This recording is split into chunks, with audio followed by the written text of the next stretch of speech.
প্রথমেই সবাইকে জানাই হ্যাপি রিপাবলিক ডে। আজকে দুপুর দুপুর মা বলছে বাড়িতে রান্না করব না, বাবা আর মা মিলে নাকি ঠিক করেছে আজ দুপুরে আমরা লাঞ্চ করতে যাব। তো কোথায় লাঞ্চ করতে যাব আর কি খেতে যাচ্ছি চলো সেটাই আজকে তোমাদের সাথে আমি শেয়ার করব। তো যেমনি ভেবেছি অমনি কাজ শুরু, মানে রেডি হয়ে তিনজনে মিলে বেরিয়ে পড়েছি। আর দুপুর দুপুর রাস্তাটা বেশ ফাঁকা, মানে ভিডিও করতে ভীষণ ভালো লাগছে। আর দুপুরবেলা খেতে যাওয়ার ভিডিও আমার চ্যানেলে বা প্রোফাইলে মনে হয় এটাই ফার্স্ট। এর আগে হয়তো আমার করা হয়নি, কারণ যতবারই আমরা খেতে যাই ওই ডিনারটাই করতে যাই। তো লাঞ্চে আজকে দেখলাম মা বলেছে নাকি রান্নাবান্না বন্ধ, আজকে খাওয়াটা কিন্তু বাইরেই হবে। তো আমরা পাঁচফোড়ন ছাড়িয়ে চলে যাচ্ছি। কোথায় যাচ্ছি বলো তো? চলে এসেছি আমরা যেখানে খাবো আজকে সেই জায়গাতে, মানে আজকে আমরা সিমরানে খাবো। এর আগেও একবার সিমরানে খেয়েছি, ওখানকার ফুড কোয়ালিটি কোয়ান্টিটি দুটোই ভীষণ ভালো লেগেছে বলে ওখানেই আবার চলে গিয়েছিলাম। আর আজকে কি খাবো সেটা এখনও অবধি ডিসাইড করা হয়নি, চলো ভেতরে গিয়ে ডিসাইড করছি। ওদিকে বাবা গাড়ি রাখতে গেছে, আমি ভিডিও করছি, আর মা বলছে তুই আমাকে এত দূর থেকে কেন ভিডিও করছিস, তাই না আমি কাছে আসি। তো আমি আর মা একটু ভিডিও করে নিলাম ওই সুযোগে। আর ভেতরটা তোমাদের দেখিয়ে দিলাম। দেখো রিপাবলিক ডে বলে কি সুন্দর করে বেলুন দিয়ে সাজানো হয়েছে ভেতরটা, একদম আমাদের পতাকার রঙের বেলুন দিয়ে সুন্দর করে সাজিয়ে দিয়েছে ভেতরটাতে। আর এমনিও খুব সাজানোই থাকে সিমরানটাতে সবসময়। তো এখন মা ভাবছে থালি খাবে না বিরিয়ানি খাবে। আমি তো বাবা মেনু কার্ড হাতে নিয়েই ঠিক করে নিয়েছি যে খাবো তো খাবো, বিরিয়ানিই খাবো। তো বাবাও বলছে আমিও বিরিয়ানি। মাও লাস্টে দেখলাম আমাদের দলেই ভিড়লো, বললো আমিও বিরিয়ানি। তো আমরা নিয়েছিলাম এখানে চিকেন বিরিয়ানি। আর বিরিয়ানিটা চিকেনটাও এখানকার আর কি বেশি ভালো লাগে, তার কারণ ভীষণই জুসি হয় চিকেনটা, মানে রান্নাটা খুব সুন্দর করে, একদম মশলা মাখানো চিকেন যেটাকে বলে। আর রাইসটা সেই রকমই জুসি রাইস, তোমরা দেখে আশা করি বুঝতেই পারছো। এই যে আমি অনেক খুঁজে খাজে লেগটাকে বের করেছি টেনে, কারণ এত রাইসের মধ্যে বেচারা চাপা পড়ে গেছিলো। অ্যাকচুয়ালি বড় ওরা চিকেনের লেগ পিসটা দেয় তো, যেটা আর কি ভেতরে চাপাই পড়ে যায়, তুলতে একটু কষ্টই হয়।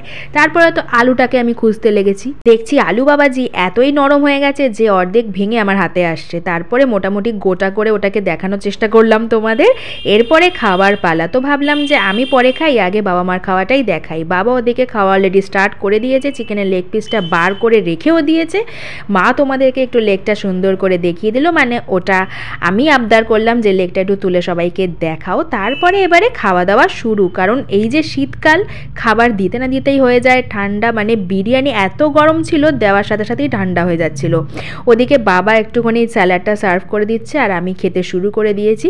বিরিয়ানির টেস্ট নিয়ে তো কিছুই বলবো না, দারুণ ছিল, মানে দুপুরটাতে বেশ জমে যাচ্ছিলো। আর তার সঙ্গে ছিল এই ধনেপাতার চাটনিটা, উফ এখন এই টাইমে যেন ধনেপাতার চাটনিটা আরও বেশি ভালো লাগে খেতে। আর তারপরে আমি ওইভাবে ভিডিও করতে পারছিলাম না, তাই মাকে বললাম তুমি একটু আমার খাওয়ার ভিডিওটা করে দাও, আমিও লেগ পিস নিয়ে একটু পোজ দিই। পোজ দেওয়ার চক্করে দেখো না এক কামড় বসিয়ে দিয়েছি। বেশ ভালো লাগছিলো খেতে কিন্তু, মানে খুব জুসি ছিল চিকেনটা, আর রান্নাটাও দারুণ করেছিল, মানে ওয়েল কুকড হয়েছিল। তারপর খাওয়ার মাঝে মাঝে ভিডিও করা কিন্তু আমি ছাড়িনি, কারণ তোমাদের সাথে সবটা শেয়ার না করতে পারলে না এখন ভালোই লাগে না। মানে যাই করি না কেন তোমাদের সাথেই শেয়ার করতে ইচ্ছে করে সব কিছু। আর বাবা ওইদিকে গল্প করতে করতে খাচ্ছিল, আর আমি কি সুন্দর অ্যাঙ্গেলে ভিডিওটা নিচ্ছিলাম। দেখো এখান থেকে আমার প্লেট, মায়ের প্লেট, ওদিকে বাবাকে পুরো দেখা যাচ্ছিল। তো দেখতে দেখতে খাওয়া আমাদের শেষের পথে, মাঝে অনেকক্ষণ ফোন রেখে দিয়ে বেশ তিনজনে গল্প করতে করতে বিরিয়ানিটা এনজয় করেছি। আর মা এখন জলের বোতলটা খুলছে, কারণ বলছে আর জল ছাড়া আমি থাকতে পারছি না। মানে আজকে মা প্রথম যে জল ছাড়া এতটা বিরিয়ানি বা এতটা খাবার খেয়ে নিয়েছে। আর আমিও লাস্টে আর পারছিলাম না, আমি আর মা মনে হয় এই প্রথম গোটা প্লেট বিরিয়ানি মানে খেতে পেরেছি বলতে গেলে। মায়ের তো ভীষণই কষ্ট হয়েছে লাস্টে, একটু আর মা পারেনি, আমি কোনো রকমে চেপে চুপে ঠুসে ঠাসে মানে পুরোটা শেষ করেছি। শেষ করতেই হবে এরকম একটা চিন্তাভাবনা নিয়েছিলাম। তো মা বলছে এই যে আমি এতটা আর পারছি না। আর ওখানে বাবার প্লেট তো পুরো পরিষ্কার, কিন্তু ওখানে এক্সট্রা রাইসের ব্যবস্থা ছিল, যেটা দিয়েছিল তার থেকে বাবা হাফ খেয়েছে আর হাফ আর খেতে পারেনি। এমনিতেই প্লেটটাতে তোমরা দেখলেই প্রথমে ভর্তি রাইস ছিল। তো খাওয়া দাওয়াটা বেশ ভালোই হয়েছিল, মানে পেটটাও ভালো ভরেছে, বেশ খাওয়া দাওয়াটাও হয়েছে। এইবার চলো বাড়ি যাওয়া যাক, তার কারণ ওদিকে আমার দুটো পার্সেল এসে গেছে। না তখনও আমি জানতাম না যে দুটো না একটা এসেছে, কিন্তু পার্সেল এসে গেছে। তাই মা বলছে খেতে এসেও শান্তি নেই, তোর পার্সেল পার্সেল, মানে কোথাও একটু বেরোলেই তোর খালি যে কি পার্সেল আসতে থাকে আমি বুঝি না। মানে এরকমই মাকে আমি জ্বালাতে থাকি যে তাড়াতাড়ি এবার বাড়ি চলো, গিয়ে আমি দেখবো। তো মা বলছে বাড়ি তো এখন তোকে আমি যেতে দেবো না, এখন বাবা বাড়ি যাবে, আমরা এখন একটু হাঁটবো। আমি আমি বললাম যে হাঁটবো মানে, এখন কি মাথা খারাপ নাকি তোমার, দুপুরবেলা এরকম পেট ভর্তি করে ঠাসিয়ে বিরিয়ানি খাওয়ার পরে হাঁটবো? বলছে হ্যাঁ, এখন এই শীতকালটাই এনজয় করে নিই, এরপর তো আর গরমকাল পড়লে দুপুরে এরকম হাঁটতে বেরোতে পারবো না। আমি ভাবলাম যে মার কি মাথাটা খারাপ হয়ে গেল, এই দুপুর রোদে কোথায় হাঁটবে বলছে। মানে আমার বাড়ির সামনে যে এত বড় করে মেলা হয়েছে আমি সেটাই মাথা থেকে বের করে দিয়েছিলাম। মা অ্যাকচুয়ালি প্ল্যান করেছিল যে এখন একটু মেলায় ঘুরবে, তারপরে দেখলাম তো বেশ সুন্দর বলেও দিল, আর গাড়ি করে বেড়াতে চলেও আসলাম। ওদিকে বাবা বাড়ি চলে গেছে, কিন্তু আমি আর মাই ঘুরছি মেলাতে, আর মেলাটা পুরো ফাঁকা, কয়েকটা দোকান খোলা, মানে মেলার দোকানগুলো অধিকাংশই বন্ধ বলতে গেলে।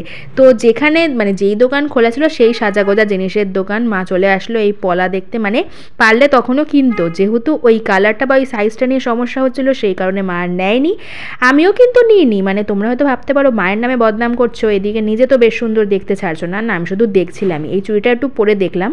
তো মা বললো অলরেডি তোর এই চুড়ি কেনা হয়ে গেছে, পৌষ মেলা থেকে মামি তোকে কিনে দিয়েছে, তো রাখ ওটা। আমি না, হ্যাঁ আমি রেখেই দিচ্ছি, আমি নিচ্ছিও না।